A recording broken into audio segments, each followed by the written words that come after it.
ఈ సమయంలో మరి మన సంఘ కాపరి దైవజనులు పాస్టర్ దయాకర్ బాబు గారిని ముందుకు ఆహ్వానిస్తూ ఉన్నాను.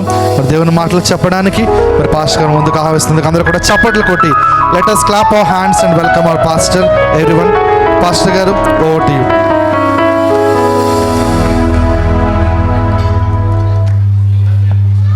Praise the lord. హల్లెలూయా. దేవుని ఘననామమునకు మరి చక్కటి సాయంకాలపు వేళలో ఆ దేవాది దేవుని మహాకృపను బట్టి మరి దేవుడు మనందరికీ దయచేసేటువంటి చక్కటి ఈ అనుకూలమైనటువంటి సమయానికే దేవునికి మహిమ కలుగునుగాక. ఆమేన్. మరి సమయం అందు మనం అందరము కూడా ప్రత్యేకంగా చేరినటువంటి ఉద్దేశమును మనం ఎరిగి ఉంటున్నాము. మన ప్రియ సహోదరులు మరి రవీంద్రనాథ్ మరియు రమ్యాల గారి ద్వితీయ పుత్రిక అయినటువంటి రియా జోస్లిన్ యొక్క మొదటి జన్మదినము. సో సందర్భమున మనం అందరము కూడా ప్రభువుని గణపరచడానికి, ఆ బిడ్డ కొరకు, కుటుంబం కొరకు ప్రత్యేకంగా ప్రార్థన చేయడానికి దేవుని యొక్క దీవెనలు మనం అందరం కూడా బిడ్డకు మన ప్రార్థనల ద్వారా అందించడానికి ఇక్కడ చేరి ఉన్నాము. కాబట్టి మరి ఇప్పటి వరకు కూడా జరిగించబడినటువంటి కార్యక్రమం అంతటిని బట్టి కూడా స్తుతిస్తూ మరి ఈ సమయము దేవుని వాక్యమును ధ్యానము చేసే సమయము. దయతోటి సంఘస్థులారా, విశ్వాసులారా, పెద్దలు ప్రత్యేకంగా, ఎందుకంటే ఇక్కడ తెలిసిన వారంటే పేరు పెట్టి పిలిస్తే బాగుండదు. సో సంఘస్థులారా, మనము కొంచెం క్రమము, గౌరవము, మరి మర్యాద దేవుని వాక్యానికి మనకి ఇస్తే తెలియని వారు కూడా చూసి మరి మనల్ని చూసి దేవుని వాక్యానికి ప్రాధాన్యత ఇస్తారు. మరి వారు కూడా వాక్యం వినడానికి ఒక చక్కటి అవకాశం మీరు అనుగ్రహిస్తూ ఉంటారు. మరి ఈ విషయంలో సహకరించవలసిన కోరుకొనిచున్నాం. ముఖ్యంగా సంఘస్థులు ప్రతి ఒక్కరూ కూడా కొంచెం సేపు మీ ఎదుటటువంటి ప్లేట్స్ని మర్చిపోండి, స్నాక్స్ని మర్చిపోండి. మరి ఆత్మీయ ఆహారమును కొద్ది నిమిషాలు మరి కుటుంబం కొరకు, చేరిన ప్రతి ఒక్కరి కొరకు మరి మాటలు ధ్యానము చేస్తూ ప్రభుని ఆయన కృప కోసం ప్రార్థన చేద్దాం. మరి సమయాన్ని ఇచ్చేటువంటి దేవాది దేవునికి మరి చక్కటి అనుకూలమైనటువంటి సందర్భాన్ని మరి రవి గారి కుటుంబానికి ప్రభు ఇచ్చేటువంటి ఈ చక్కటి సమయానికి మరి వారికి కూడా మరి వందనాలు, కృతజ్ఞతలు. మరి ఇప్పటివరకు దైవజనులు పాస్టర్ సత్యానందమ్మ గారు అండ్ పాస్టర్ అరుణ్ కుమార్ గారు, వారు కూడా మన మధ్యలో దేవుని వాక్యము నుంచి ప్రార్థనల ద్వారా శుభాలు అందించే వారికి కూడా ప్రభు పేరిట వందనాలు తెలియజేస్తూ ఉన్నాము. మరి ఈ సమయమందు దేవుని యొక్క వాక్యమును, ఇందాక వాక్య పఠన భాగములో చేరిన వాక్యము మార్కు సువార్త 10వ అధ్యాయము, మార్కు సువార్త 10వ అధ్యాయము 13 నుండి 16 వచనములు మనమందరము కూడా చదివి ఉన్నాము. మార్కు సువార్త 10వ అధ్యాయము 13 నుండి 16 వచనములు మనము చదివినటువంటి వాక్య భాగమందు, మనమందరము కూడా చదివినటువంటి వాక్య భాగమందు మాకు చక్కటి విషయం కనబడుతూ ఉంటుంది. ఏంటి ఆ విషయము అని చూస్తే, మన ప్రభు అయినటువంటి యేసుక్రీస్తు వారు ఈ లోకపు పరిచర్యలో అనేకమైనటువంటి స్థలాలకి ఆయన వెళ్ళుచు దేవుని వాక్యాన్ని బోధిస్తూ, అనేకులను కూడా స్వస్థపరుస్తూ, అనేకుల కొరకు ప్రార్థన చేస్తూ జీవిస్తున్నటువంటి ఆ సమయమందు ప్రభువు ఎక్కడ ఉన్నప్పటికీ కూడా అనేక మంది చేరేవారు. అయితే ఆ సమయాన కూడా అనేకులు ప్రభు దగ్గరికి వచ్చారు ఆయన మాటలు వినడానికి. అయితే ఆ సమయమందు జన సమూహములో కొంతమంది తల్లిదండ్రులంట, వారు తమ బిడ్డలను, తమ చంటి బిడ్డలను యేసయ్య దగ్గరికి తీసుకుని వచ్చారని వాక్యము మనకు తెలియచేస్తూ ఉంది. వారు ఎందుకు తీసుకుని వచ్చారు అని మన వాక్యంలో చదివిన భాగంలో చూస్తే, వారి మనస్సులో ఉన్నటువంటి ఆశ ఒకటే, యేసయ్య మా బిడ్డలపైన చేతులుంచి ప్రార్థనలు చేసి ఆశీర్వదించాలి. వారందరూ కూడా, బిడ్డలను తీసుకొచ్చే ప్రతి ఒక్కరూ కూడా వారి మనస్సులో కోరిక ఒకటే, ఏంటంటే యేసుక్రీస్తు బిడ్డలపై చేతులుంచి ప్రార్థించి దేవుని యొక్క ఆశీర్వాదములు అందించాలి. ఒక మాటలో చెప్పాలంటే, దేవుని ఆశీర్వాదములు కోరి తల్లిదండ్రులు, పెద్దలు తమ కుటుంబంలో ఉన్నటువంటి తమ బిడ్డలను ప్రభు ఉన్న చోటికి, వాక్యం ఉన్న చోటికి వారు తీసుకుని వచ్చారు అని వాక్యములో మనం చూస్తూ ఉన్నాము. ప్రియమైన దేవుని బిడ్డలారా, గమనించండి, ఈ లోకంలో మనం అందరము కూడా బ్లెస్సింగ్స్ కోరుతున్నటువంటి వారమే. మానవుల యొక్క ఆశీర్వాదాలు కోరుతూ ఉంటాం, పెద్దల యొక్క దీవెన కోరుతూ ఉంటాము, దైవాశీర్వాదం కోరుతూ ఉంటాము. అందులో ఏమాత్రము కూడా తప్పు లేదు. మనం అందరం కూడా దేవుని దీవెన, ఆశీర్వాదము, అదే రీతిగా పెద్దల యొక్క ఆశీర్వాదమును కూడా పొందుకుంటూ ఈ లోకంలో మనము మన జీవితాన్ని కొనసాగిస్తూ ఉండాలి. ఆ సమయాన కొంతమంది తల్లిదండ్రులు కూడా ఇటువంటి ఒక ఆలోచనతోటే మా బిడ్డలు యేసు ప్రభు ద్వారా దీవించబడాలి, దేవుని ఆశీర్వాదము మా బిడ్డలపై ఉండాలి, దేవుని యొక్క దీవెన మా బిడ్డలపైన నిత్యము కూడా ఉండాలి అని ఒక ఆశతోటి ప్రభు దగ్గరికి వారు వచ్చారు. ఇటు రీతిగా మరి కుటుంబము కూడా ఆయా సందర్భాల్లో మనం అందరము కూడా ప్రత్యేకముగా దేవుడు చేసిన మేళ్ళకై, దేవుడు ఇచ్చేటువంటి నూతన సంవత్సరములకై ఆయన స్తుతిస్తూ రాబో ఉన్నటువంటి సంవత్సరములకు కావలసిన దేవుని ఆశీర్వాదాలను కోరి ఇటువంటి ఒక కూడికను ఏర్పాటు చేసుకుంటూ ఉంటాము. అయితే గమనించండి, దైవాశీర్వాదం శక్తి ఎటువంటిది, అనేకులు కూడా ఎందుకు దేవుని ఆశీర్వాదము కోసము వారు అంతగా ప్రభు దగ్గరికి వస్తూ ఉండేవారు. యేసయ్య ఆశీర్వాదము, బైబిల్ నందు చెప్పినటువంటి ఆ దేవుని ఆశీర్వాదం ఎటువంటిది, మరి ఆశీర్వాదముల కోసము అనేకులు కూడా బిడ్డలు వస్తుంటే డిస్టర్బ్ చేయొద్దు, పక్కకు వెళ్ళిపోండి అని త్రోసివేసినప్పటికీ కూడా యేసయ్య వారిని ఏమాత్రం కూడా త్రోసివేయకుండా చిన్న బిడ్డలను నా యుద్ధకు రానియుడి, I want to bless them అని చెప్పి పిల్లలను తన దగ్గరికి చేర్చుకొని వారిని ఎత్తుకొని వారిపైన చేతులుంచి ప్రార్థించి చిన్న బిడ్డలను దీవించినటువంటి ప్రభువు మన యేసయ్య. హల్లెలూయా. కాబట్టి బిడ్డలను ఏమాత్రము కూడా తక్కువ వారిగా, చిన్నవారిగా వారు చూడకుండా వారిని దీవించేటువంటి దేవుడిగా మన ప్రభు కనబడుతూ ఉన్నాడు. మరి అటువంటి ఒక ఆశతోటి కుటుంబము కూడా ఈ సాయంకాల సమయం ముందు మనందరినీ కూడా మొదటిగా వాక్యమును, ప్రభువును, తర్వాత మనందరినీ కూడా ప్రభు పేరిట ఆహ్వానించి ఉన్నారు. మరి ఈ సమయంలో ఒక 3 మాటలు మీ ముందు క్లుప్తంగా పెట్టాలని ఆశపడుతూ ఉన్నాను. దేవుని ఆశీర్వాదం ఎటువంటిది, ఆయన ఆశీర్వాదాన్ని ఎందుకు వారు అంతగా కోరుకున్నారు, and what is greatness in God's blessing, and what does Bible say about the power of God's blessing. Bible దేవుని యొక్క ఆశీర్వాదం గురించి ఏం చెప్తూ ఉంది అని మనం చూస్తున్నప్పుడు, let me read few versus for you. కొన్ని వచనాలు మీకు చదవని ఆశపడుతూ ఉన్నాను. అందులో ఒకటి ఆది కాండములో 24వ అధ్యాయము 35వ వచనము. ఆది కాండములో 24వ అధ్యాయము 35వ వచనంలో ఉన్నటువంటి ఒక మాటను చదవాలని ఆశపడుతూ ఉన్నాను.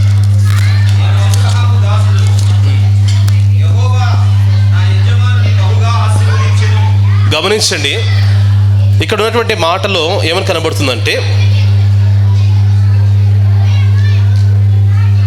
నేను అబ్రహాము దాసుడను, యెహోవా నా యజమానుని బహుగా ఆశీర్వదించెను అన్నమాట అబ్రహాము దాసుడైనటువంటి ఎలియాజరు చెప్తున్నటువంటి మాటలు.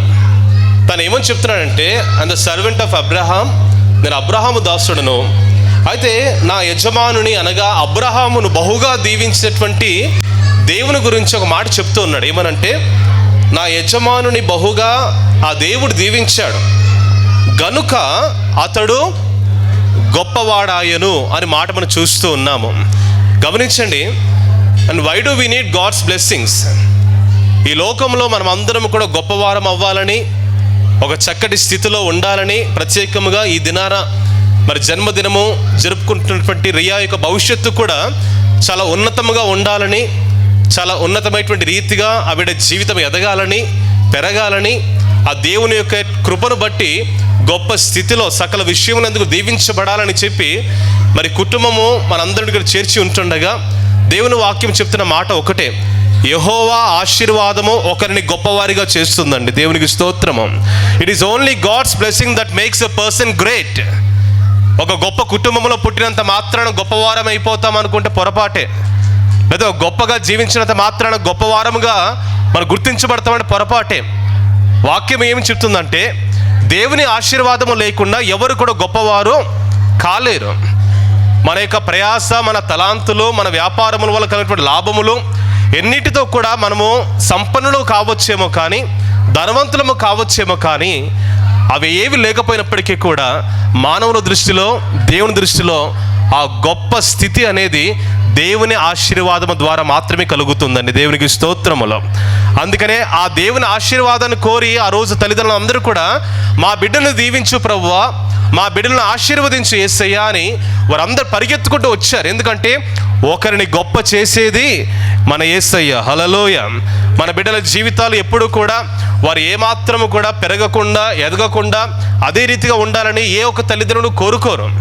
ప్రతి ఒక్క తల్లిదండ్రులు వారికి ఎంత ఉన్నా, ఏమి లేకున్నా, వారికి ఉన్న దానిలో కూడా వారి మనసులో ఉండే ఆశ, కోరిక ఒకటి ఏంటంటే మా బిడ్డలు గొప్పవారవ్వాలి, మా బిడ్డలు గొప్పవారవ్వాలి, వారు గొప్ప రీతిగా వారు దీవించబడాలి, ఉన్నత స్థితిలో వారి జీవితాలు పెట్టబడాలి. అందుకని ఎలియాజరు అబ్రహాం గురించి చెప్తున్న మాట ఏంటంటే, నా యజమానుని దీవించినటువంటి ఆ దేవుని గురించి చెప్తున్నాను. యెహోవా ఆ దేవుడు నా యజమానుడైనటువంటి అబ్రహామును ఆశీర్వదించిన గనుక అతడు బహు గొప్పవాడాయను అనే వాక్యము చాలా స్పష్టంగా సెలవిస్తూ ఉంటుంది. అదే ఆదికాండములో 26వ అధ్యాయములో 12వ వచనంలో కూడా ఇదే మాట మనకు కనబడుతూ ఉంటుంది. ఏమనంటే, యెహోవా ఇస్సాకును ఆశీర్వదించిన గనుక అతడు ఆ పట్టణమందు బహు గొప్పవాడాయను అని చూస్తూ ఉన్నాము. ఎందుకంటే ఆ సమయంలో ఇస్సాకు నివసిస్తున్నటువంటి పట్టణము ఎంతో కరువుతో ఉంది. ఆ సమయంలో, ఆ కాలము ఎంతో కరువుతోటి ప్రజలందరూ జీవిస్తూ ఉన్నారు. వారు తినడానికి సరైన ఆహారము లేదు, బ్రతకడానికి సరైన సదుపాయాలు వారికి లేవు. కానీ ఇస్సాకు మాత్రము దేవుని నమ్మినటువంటి బిడ్డగా తాను ఎక్కడ విత్తనం వేసినప్పటికీ కూడా అది నూరంతలుగా ఫలించేదంట. అది చాలా సమృద్ధిగా అది ఎదుగుతూ ఉండేదంట. ఆ తర్వాత ఉన్నటువంటి మాటలలో వాక్యం ఏం చెప్తుందంటే, అతడు ఇస్సాకు విధేయుడై ఇస్సాకు దేవుని మాటకు లోబడి విత్తనములు వేయగా అది నూరంతల ఫలమునిచ్చాను అని చెప్పి తర్వాత మాట అంటే, యెహోవా అతనిని ఆశీర్వదించను గనుక అతడు అక్కడ బహు గొప్పవాడాయను. దేవునికి స్తోత్రములు. కాబట్టి దేవుని ఆశీర్వాదం ఎందుకు ఈరోజు నీవు నేను కోరుకోవాలి? ఎందుకు ఈరోజు మనం అందరం కూడా ఆ యేసయ్య ఆశీర్వాదాన్ని కోరుకోవాలి? ఒక మానవుడు ఇవ్వలేని గొప్పతనాన్ని ఆ యేసు మాత్రమే ఇవ్వగలడండి. ఒక మానవుడు లేనటువంటి గొప్ప స్థానాన్ని ఆ యేసు మాత్రమే ఇవ్వగలడు. ఎందుకంటే ఆ యేసుని గురించి వాక్యం ఏం సెలవిస్తుందంటే, మన ప్రభు అయినటువంటి యేసు ఆయన గొప్ప కాపరి, గొప్ప రాజుగా కనబడుతూ ఉన్నాడు. ఆ గొప్పవాడు మాత్రమే ఒకరిని గొప్ప చేసి గొప్పగా దీవించేవాడు మన దేవుడు. దేవునికి స్తోత్రములు. కనుక ఆ రోజు బిడ్డలందరూ కూడా ఒకటే వారి మనస్సులో ఆలోచన, తల్లిదండ్రులందరూ కూడా వారి బిడ్డలను తీసుకుని వస్తున్నారంట. అనేకులను గుంపులు గుంపులుగా అడ్డుగా ఉంటుంటే వారు ప్రభువు దగ్గరికి తీసుకుని వస్తున్నారంట, యేసు దగ్గర తీసుకుని వస్తున్నారంట. దేనికోసము?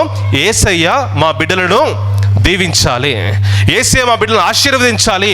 బికాజ్ వారు తెలిసింది, వారు ఎరిగి ఉన్నారు, దేవుని ఆశీర్వాదమే మా బిడ్డలను గొప్ప చేస్తుంది, దేవుని ఆశీర్వాదమే మా బిడ్డల జీవితాన్ని ఉన్నత స్థితిలో పెడుతూ ఉంటుంది. మేము ఎంత కష్టపడినా, మాకు ఎంత సంపాదన ఉన్నా, మేము ఎంత సమకూర్చుకున్నప్పటికీ కూడా బహుశా రాబోయే దినాల్లో అవి సరిపోకపోవచ్చేమో, కానీ దేవుని ఆశీర్వాదం అంటే నా బిడ్డ గొప్పగా జీవిస్తుంది అనే ఆశతోటి ఆనాడు తల్లిదండ్రులను అనేకులు కూడా బిడ్డలను ప్రభు దగ్గరకు తీసుకుని వచ్చారు. యేసయ్య యొక్క ఆశీర్వాదాన్ని కోరుకున్నారు. ఈరోజు ఏం చెప్పాలని ఆశపడుతున్నాను, మానవుల ఆశీర్వాదము లోకపు ఆశీర్వాదం కంటే అధికముగా ఈ కుటుంబమే కానీ, తల్లిదండ్రులే కానీ, ఇక్కడ ప్రతి ఒక్కరు కూడా ప్రభువా మాకు మీ ఆశీర్వాదము కావాలి, మా బిడ్డలకు మీ ఆశీర్వాదములు కావాలి. ఆ ఆశీర్వాదమే మమ్ములను, మా బిడ్డలను గొప్ప చేస్తుంది. దేవునికి స్తోత్రములు. అదే రీతిగా రెండో మాటగా వారు ఎందుకు దేవుని ఆశీర్వాదం కోరుకున్నారు? మన ప్రథమంలో వాక్య పట్టణం ఒక మాట చదివి ఉన్నాము. ఏమనంటే, సంఖ్యాకాండములో 6వ అధ్యాయములో 24వ వచనము నుంచి 26వ వచనం వరకు మనం కొన్ని మాటలు చదివి ఉన్నాం. అక్కడ ఉన్నటువంటి మాటలలో మనకి ఏమని కనబడుతూ ఉంటుందంటే, ఆ భాగములో నేను చదువుతూ ఉన్నాను. సంఖ్యాకాండము 6వ అధ్యాయం 24 నుంచి, యెహోవా నిన్ను ఆశీర్వదించి నిన్ను కాపాడును గాక, యెహోవా నీకు తన సన్నిధిని ప్రకాశింపచేసి నిన్ను కరుణించును గాక, యెహోవా నీ మీద తన సన్నిధి కాంతి ఉదయింపచేసి నీకు సమాధానము కలుగు చేయును గాక. అట్లు వారు ఇశ్రాయేలీయుల మీద నా నామమును ఉచ్చరించడం వలన నేను వారిని ఆశీర్వదించెదను అన్న మాట ఇక్కడ మనం చూస్తూ ఉన్నాం. ఇక్కడ చదివినటువంటి వాక్య భాగంలో కనబడుతున్నటువంటి రెండో మాట, ఆ సందర్భము ఏ సందర్భము అని చూస్తే గనుక, అప్పటికే ఇశ్రాయేలీయులు వారందరూ కూడా సీనాయి పర్వతము దగ్గర, మౌంట్ సైనాయి దగ్గర వారు అప్పటికే 1 సంవత్సర కాలము వారు అక్కడే నివాసం ఏర్పాటు చేసి జీవిస్తున్నారండి. ఎందుకంటే సీనాయి పర్వతము దగ్గర దేవాది దేవుడు మోషే గారికి, ప్రజలందరికీ కూడా ఎన్నో ఆజ్ఞలను ఇస్తున్నాడు. అనేకమైనటువంటి మాటలను వారికి తెలియజేస్తున్నాడు. ఏది సరిగ్గా జీవించాలో, ఏ విధంగా జీవించకూడదో, ఏది సరైన మార్గమో, ఏది సరైన మార్గమో కాదో అని ఎన్నో విషయాలను కూడా ప్రభువు బయలుపరుస్తూ ఉన్నాడు మోషేకి, అహరోనులకి, తర్వాత ప్రజలందరికీ కూడా. ఈ రీతిగా దేవుడు ఒక మాట చెప్పాలంటే, దేవుడు వారికి చేసేటువంటి ఒక దీర్ఘ ప్రసంగం చెప్పవచ్చు. ఆ ప్రసంగం ఎంత కాలం ఉందంటే, ఇట్ వాజ్ ఫర్ 1 year, 1 సంవత్సరం. అంటే ఒకవేళ ఆ ప్రసంగం ఇప్పుడు ప్రారంభం అవుతే ఎప్పటికి ఎండ్ అవ్వాలి చెప్పండి? నాకు లైటింగ్ ఎక్కువ. 2024 సంవత్సరం జనవరి 26వ తారీఖు వరకు కూడా సెకండ్ బర్త్డే కూడా స్టార్ట్ అయిపోతుంది. ఆనాడు సీనాయి పర్వతం దగ్గర దేవుడు ప్రసంగించడం ప్రారంభిస్తే ప్రజలందరికీ అనుకున్నారు ఇంకా ముందుకు వెళ్ళే పరిస్థితి లేదు అని చెప్పి ఎక్కడికి వారు డేరాలు వేసుకొని వారికి వారు కుటుంబాలుగా అక్కడ స్థిరపడిపోయారు. ఇప్పుడు ఎలాగైతే మీరు అందరూ కూడా చక్కగా ఒక టేబుల్ దగ్గర స్థిరపడిపోయారో, కుటుంబాలుగా, ఫ్యామిలీస్గా, స్నేహితులుగా, అదే రీతి వారందరూ కూడా అక్కడ సెటిల్ అయిపోయారు. అది ఎంతకాలం అంటే ఫర్ 1 year, 1 సంవత్సరం వరకు సీనాయి పర్వతం దగ్గర అక్కడ ఉండిపోయారండి. అయితే ఇప్పుడు 1 సంవత్సరం తర్వాత అప్పుడు దేవుడు అహరోనుకి పిలిపించి ప్రజలందరితో చెప్పండి, ఇప్పుడు బయలుదేరే సమయం వచ్చింది. అంటే ఒక మాట చెప్పాలంటే 1 సంవత్సరం వరకు ఇక్కడ ఉన్నారు, ఇప్పుడు మరుసటి సంవత్సరంలోనికి మీరు వెళ్ళాల్సినటువంటి సమయం వచ్చింది. మీ ప్రయాణం ఇక్కడితో ఆగిపోకూడదు, ఇక్కడ నుంచి ఇంకా ముందుకి వెళ్ళాల్సినటువంటి అవసరం ఇక్కడ కనబడుతూ ఉంది అని చెప్పి అప్పుడు చెప్పినటువంటి మాటలంటే, యెహోవా నిన్ను దీవించి నిన్ను కాపాడును గాక, ఆమేన్. ఆయన తన సన్నిధి కాంతిని మీ మీద ప్రకాశింప చేయును గాక, ఆయన నిన్ను కరుణించును గాక. అంటే గమనించండి, 1 సంవత్సర కాలము వారందరూ అక్కడే ఉండగా వారు అక్కడ నుంచి మరలా 2వ సంవత్సరంలోనికి, తర్వాత సంవత్సరంలోనికి వారు ప్రయాణం ప్రారంభించబోతుంటుండగా దేవుడు వారికి ఏమని చెప్పమని చెప్పాడంటే, you all need God's blessings to continue your journey. మీ ప్రయాణము ముందుకు కొనసాగాలంటే 1 సంవత్సర కాలము పాటు ఈ సీనాయి పర్వతము దగ్గర ఉన్నారు. 1 సంవత్సరపు కాలము పాటు 2022 జనవరి 26 నుంచి 23 జనవరి 26 వరకు మీరు ఇక్కడ ఉన్నారు. అయితే ఇప్పుడు ఇక్కడ నుంచి మీ ప్రయాణము, కుమార్తె రియా యొక్క ప్రయాణం ఇంకా ముందుకు కొనసాగాలంటే ఆనాడు అహరోను ద్వారా దేవుడు చెప్పిన మాట అంటే, యు నీడ్ గాడ్స్ బ్లెస్సింగ్.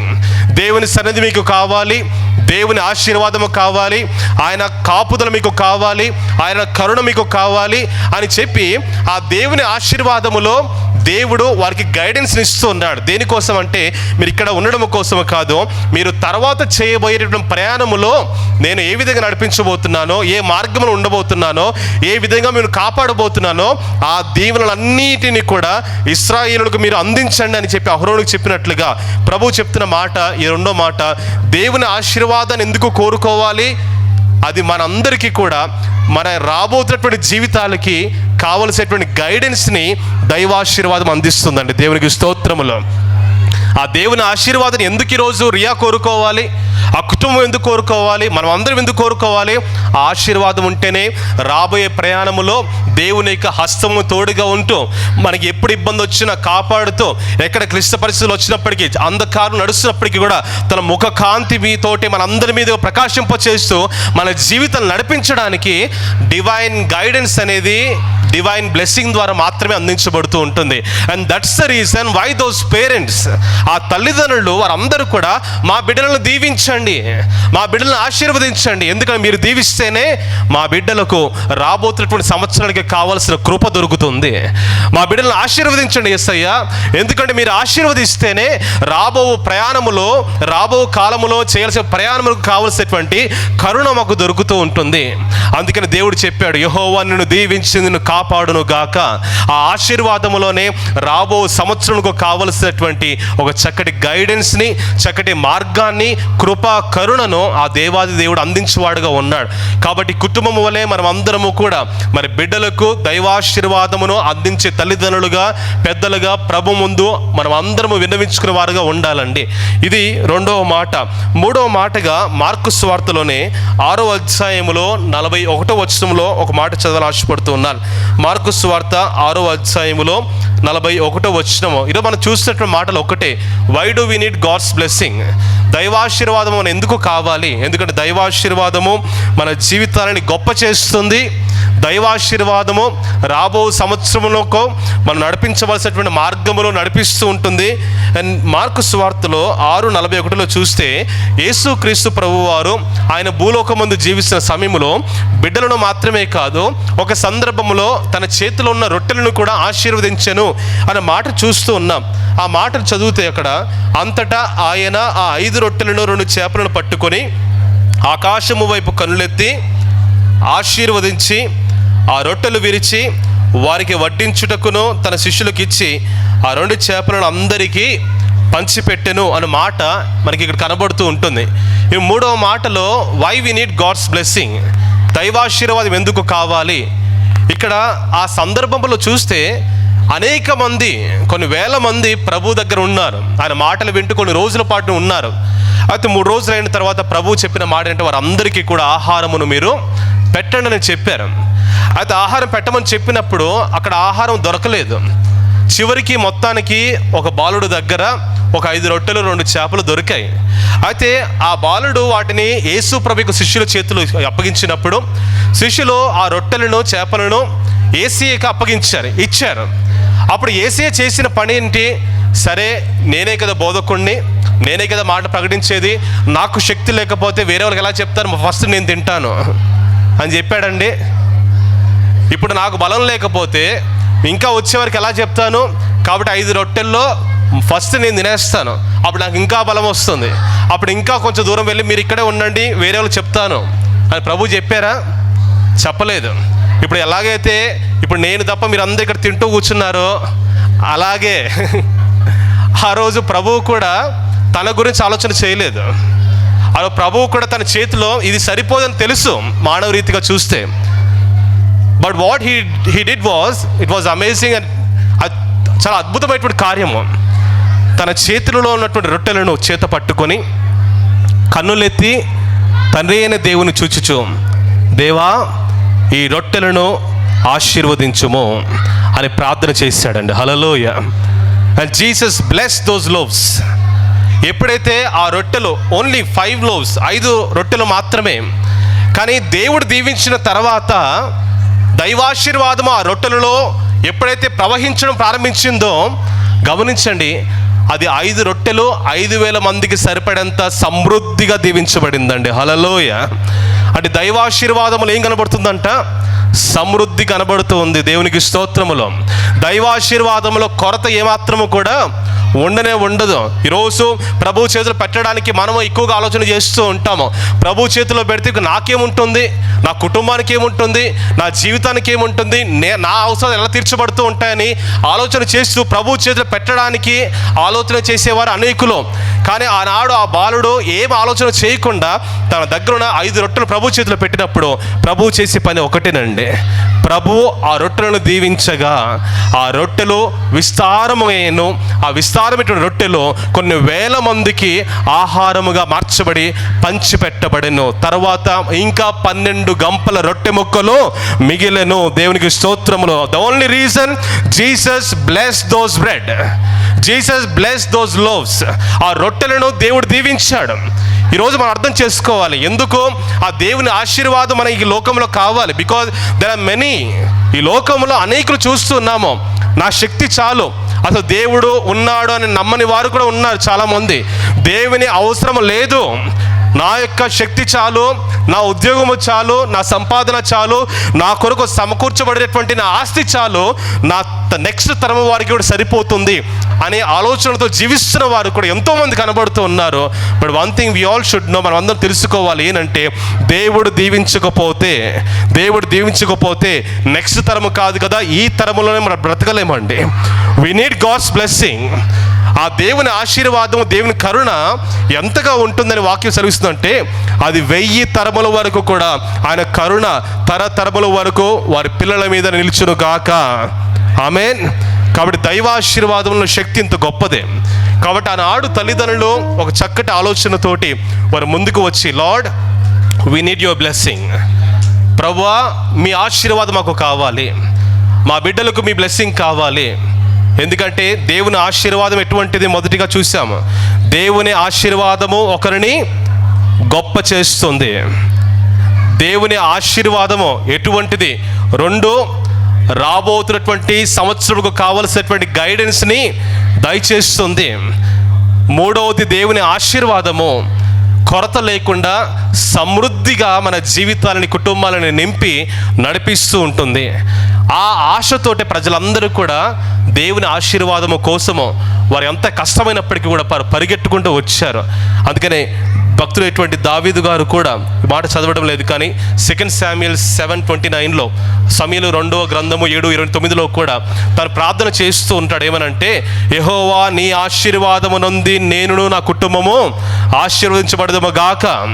రాజైన దావీదు గారే, సకలము కలిగినటువంటి దావీదు గారే, ఏమి తక్కువ లేదండి. కానీ అయినప్పటికీ కూడా దావీదు ఏం ప్రార్థన చేస్తున్నాడు? నేను రాజైనా, నా దగ్గర సర్వ సంపదలు ఉన్నా, నా దగ్గర బహు విస్తారమైనటువంటి బంగారం ఉన్నా, ఎంత ఉన్నప్పటికీ కూడా దేవా నీ ఆశీర్వాదము లేకపోతే ఐఎమ్ నథింగ్. నీ ఆశీర్వాదమే. ఈ కుటుంబము ఈ సమయంలో చేయాల్సిన ప్రార్థన కూడా ఇదే. ఈ తల్లిదండ్రులు ఈ సమయంలో రియా కోసము చేయాల్సిన ప్రార్థన ఇదే. ప్రభువా మీ ఆశీర్వాదము మా కుమార్తెపై నిలుచును గాక. ఆ ఆశీర్వాదమే రియా భవిష్యత్తును గొప్పగా కడుతూ ఉంటుంది. ఆ ఆశీర్వాదమే రాబో సంవత్సరమునకు సరైన మార్గంలో నడిపిస్తూ ఉంటుంది. ఆ ఆశీర్వాదమే రాబో సంవత్సర కాలంలో ఏమి కొరత లేకుండా చక్కటి ఈవులతో, సంపూర్ణ దీవెనలతో పోషించి బలపరిచి నడిపిస్తూ ఉంటుంది. కాబట్టి ఆ దేవుని ఆశీర్వాదమును కోరుకొని, ఆ యేసయ్య ఆశీర్వాదమును ఇక్కడ ఉన్నటువంటి కుటుంబము, ఇక్కడ చేరిన ప్రతి ఒక్కరు కూడా పొందుకోవాలని ఆ ప్రభు అయిన యేసుక్రీస్తు నామం పేరిట కోరుకొనొచ్చు ఈ మాటలను ముగిస్తున్నాను. దేవుడు ఈ మాటలను దీవించును గాక. ఆమేన్. అందరూ కూడా ఒక్క నిమిషంగా ఆ బిడ్డ కోసము, ఆ బిడ్డ పైన దేవుని ఆశీర్వాదము కోసము ప్రార్థన చేద్దాం. అవును ప్రభువా, మీ ఆశీర్వాదమే ఒకరిని గొప్ప చేస్తుంది. అవును ప్రభా, రియా జోస్లిన్ గడిచిన కాలమంతయు మీ కృపలో కాచి కాపాడారు, మీకు వందనాలు. అవును ప్రభా, మీ ఆశీర్వాదము లేకపోతే తండ్రి మేము ఏమీ పొందుకోలేము. మీ వాక్యం సెలవిస్తుంది, యెహోవా ఆశీర్వాదం ఐశ్వర్యం ఇచ్చును, నరుల కష్టము చేత అది ఎంత మాత్రము అధికము కాదు. అవును ప్రభా, మా కష్టము ద్వారా మేము తను ప్రయాసపడితే మేము పొందుకోలేము. మీరు ఆశీర్వదిస్తేనే తండ్రి ఇటువంటి ఎన్నో సంవత్సరాల దీర్ఘాయువును తను మేము పొందుకోగలుగుతూ ఉంటాం. అవును ప్రభువా, ఆయుష్ మీరు మాత్రమే దయచేసే ఆశీర్వాదము. కాబట్టి అటువంటి దీవెనను రియా జోస్లునికి మీరు ఇచ్చి ఉంటుండగా ప్రభువా, మీ ఆశీర్వాదమున్నటువంటి గొప్పతనమును, మీ ఆశీర్వాదమున్నటువంటి ఆ ఘనమైనటువంటి గైడెన్స్ను, మీ ఆశీర్వాదములో ఉన్నటువంటి ఆ సమృద్ధిని యేసు నామములో రియా జోస్లునికి సంపూర్ణంగా అందించబడును గాక. మీ ఆశీర్వాదముతోటి ఆ బిడ్డ రాబో సంవత్సరం అంతయు మీ కృపలో జీవించును గాక. ప్రతి ఒక్క తండ్రి క్లిష్టమైనటువంటి ప్రభా పరిస్థితుల నుంచి తప్పించబడుతూ చక్కటి ఆరోగ్య దీవెనలతోటి ఆ బిడ్డ జీవితము తండ్రి దీవించబడి నడిపించబడును గాక. ప్రభా ప్రార్థన చేస్తున్నాము, మీ ఆశీర్వాదము, మీ ఆశీర్వాదం యెహోవా నీవు దీవించి ప్రభా నీవు కాపాడుచు, నీ సన్నిధి ముఖ కాంతిని ఆ బిడ్డపై ప్రకాశింపచేసి నీవు ఆ బిడ్డపై నిత్యము కరుణ చూపించదువుగాక. అటువంటి కృపలతో మీరు నింపి నడిపించి తర్వాత జరగబోతున్న కార్యక్రమం అంతటిని నడిపించి వెతుబడిన మాటలో అందరి వెన్నికిడిలో తండ్రి బ్లెస్ చేసి ఫలింపచేయమని యేసు పరిశుద్ధ నామములో కొద్ది ప్రార్థనను అడుగుచున్నాము తండ్రి. ఆమేన్, ఆమేన్, ఆమేన్. మంచిది. ఈ సమయంలో అధ్యక్షులకు అప్పగిస్తున్నాను. తర్వాత కార్యక్రమాన్ని ముందుకు నడిపిస్తాను.